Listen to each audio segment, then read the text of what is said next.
যখন পটলের একঘেয়েমি রান্না খেতে ভালো লাগে না, তখন পটলের এইভাবে একটা রেসিপি বানিয়ে দেখতে পারেন।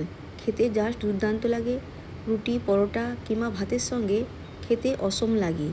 তবে চলুন বেশি দেরি না করে এই রেসিপিটি বানানো যাক। এটি বানানোর জন্য আমাদের প্রথমে লাগবে কিছু পরিমাণ ফ্রেশ পটল। আমি এখানে 500 গ্রামের মতো পটল নিয়ে নিয়েছি। এই পটলগুলোকে আমি ভালো করে এর উপর যে পাতলা একটা আঁশ আছে সেই আঁশটাকে আমি তুলে নেব। আমি এই পটলগুলোর পাতলা আঁশ তোলার জন্য একটা ছুরি ব্যবহার করেছি।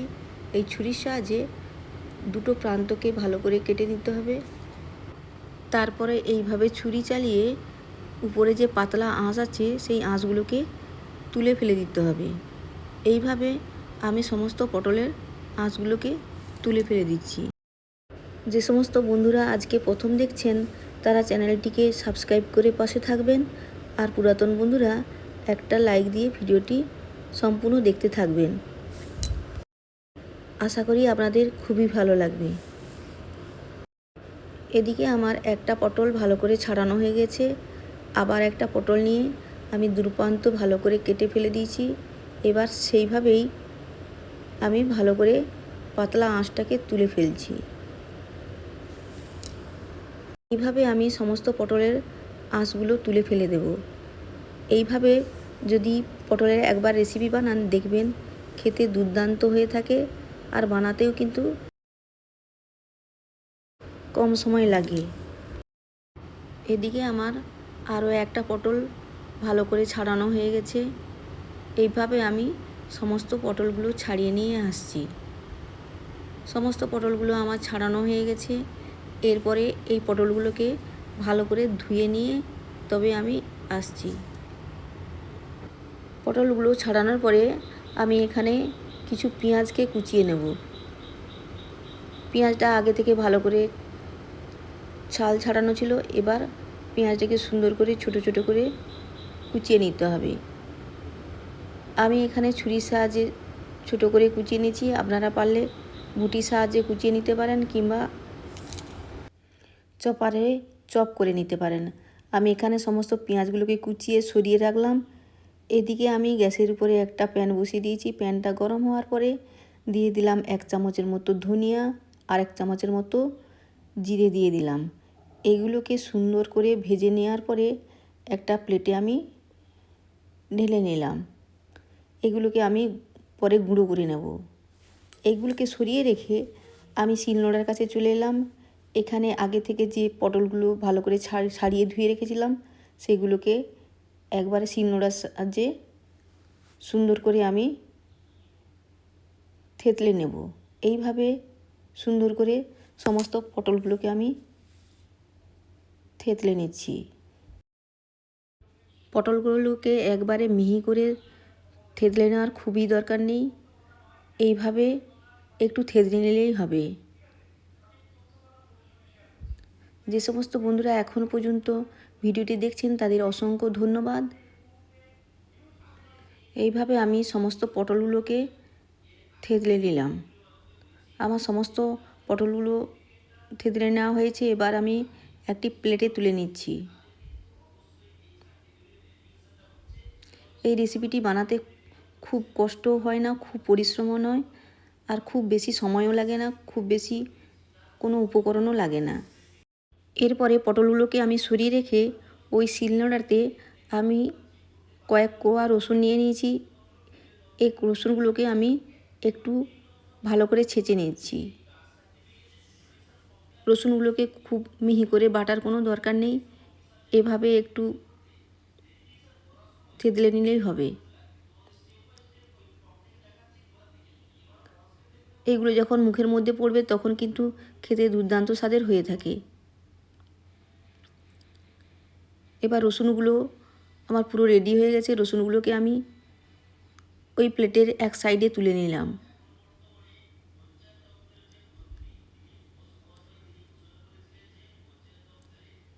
এরপরে আমি কয়েকটা শুকনো লঙ্কাকে বেটে নেব।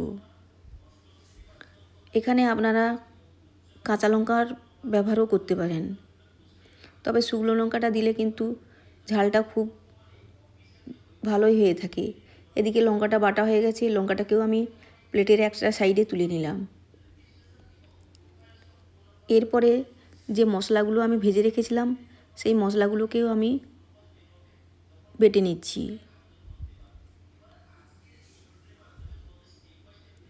মশলাগুলোকে আমি কিন্তু জল দিয়ে বাটবো না, এই শুকনো অবস্থায় কিন্তু গুঁড়ো করে নেব। খুব মিহি করে কিন্তু আমি মশলাগুলোকে গুঁড়ো করব না। মশলাগুলো যখন মুখের মধ্যে পড়বে তখন কিন্তু দুর্দান্ত স্বাদের হয়ে থাকে। এবার মশলাগুলোকে আমি তুলে নিয়েছি। দেখুন মশলাগুলোকে ঠিক এভাবে বেটে নিতে হবে। এবার এগুলোকে সরিয়ে রেখে রান্নার জন্য আমি গ্যাসের কাছে চলে এলাম। আগে থেকে গ্যাসের উপরে একটা কড়াই বসানো ছিল। কড়াইটা গরম হওয়ার পরে আমি এখানে দিয়ে দিলাম পরিমাণ মতো সরষের তেল। এই রেসিপিটা কিন্তু সরষের তেলেই করতে হবে, আর এই রেসিপিতে একটু সরষের তেল বেশি পরিমাণেই লাগবে। আর এখানে তেল গরম হওয়ার পরে দিয়ে দিলাম কালো জিরে ফোড়ন।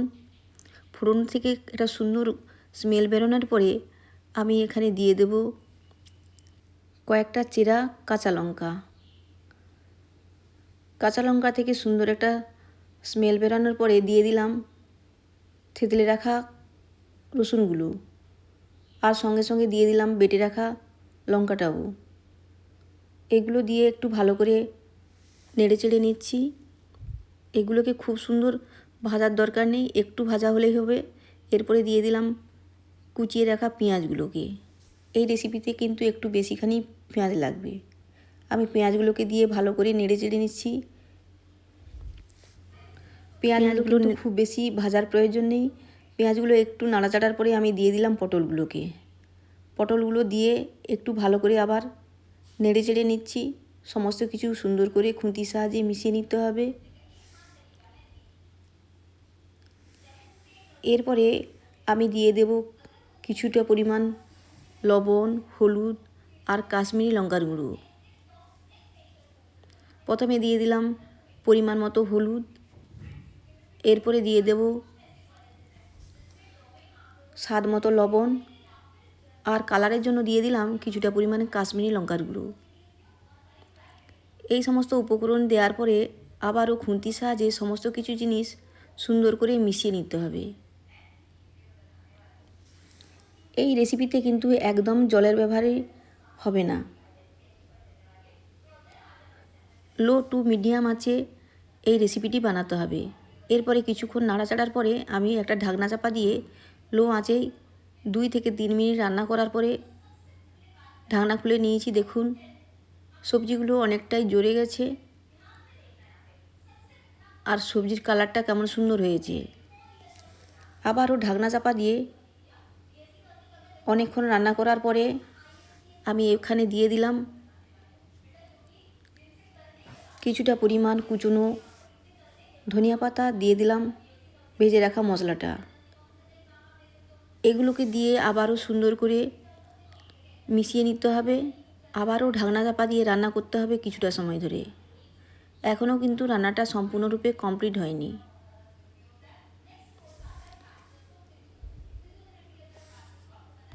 এইভাবে নাড়াচাড়ার পরে আবারও ঢাকনা চাপা দিয়ে কিছুটা সময় রান্না করে নেব। এই রেসিপিটা কিন্তু লো টু মিডিয়াম আঁচে কয়েকবার ধরে ঢাকনা চাপা দিয়ে রান্না করে নিতে হবে। আবার ঢাকনা খুলে নিয়েছি 2 থেকে 3 মিনিট পরে। দেখুন আমার পটলের রেসিপিটি সম্পূর্ণরূপে রেডি হয়ে গেছে। এরপরে আমি গ্যাসের বার্নারটা অফ করে দিলাম। এবার একটি প্লেটে আমি সার্ভ করে নিচ্ছি। আজকের রেসিপিটা কেমন হয়েছে তা বন্ধুরা কমেন্টসে জানাতে একদম ভুলবেন না। আর আজকের রেসিপিটা যদি একটুও ভালো লেগে থাকে তবে প্লিজ প্লিজ প্লিজ একটা লাইক, কমেন্ট, সাবস্ক্রাইব করে পাশে থাকতে একদম ভুলবেন না। এতক্ষণ যে সমস্ত বন্ধুরা ভিডিওটি দেখলেন তাদের অসংখ্য অসংখ্য অসংখ্য ধন্যবাদ। ভালো থাকবেন, সুস্থ থাকবেন। দেখা হবে আবার একটা অন্য কোনো রেসিপির সঙ্গে। আজকে তবে আসি বন্ধুরা, টাটা।